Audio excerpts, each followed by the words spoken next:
Avengers secret വാർസുമായി ബന്ധപ്പെട്ട് പുറത്തുവരുന്ന റിപ്പോർട്ടുകൾ അനുസരിച്ച് ഈ വർഷം ആഗസ്റ്റിൽ തന്നെ ഇതിന്റെ ഷൂട്ടിംഗ് ആരംഭിക്കുമെന്നാണ് മനസ്സിലാക്കാൻ കഴിയുന്നത്.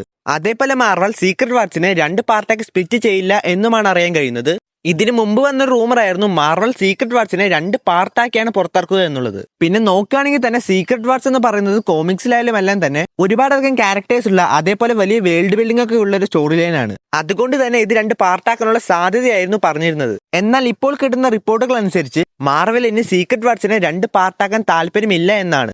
ഇതിന് പ്രധാനമായും 2 കാരണങ്ങളാണ് അവർ പറയുന്നത്. അതിലാദ്യത്തേത് ഇത്രയും വലിയൊരു കാസ്റ്റ് ഉള്ളത് കൊണ്ട് തന്നെ ഈ കാസ്റ്റിനെ എല്ലാവരും ഉൾപ്പെടുത്തി വീണ്ടും ഷെഡ്യൂൾ ചെയ്യുന്ന പറഞ്ഞത് തന്നെ വളരെയധികം ബുദ്ധിമുട്ടേറിയ ഒരു കാര്യമാണ്. അതേപോലെ മറ്റൊന്നാണ് RDJയുടെ സാലറി.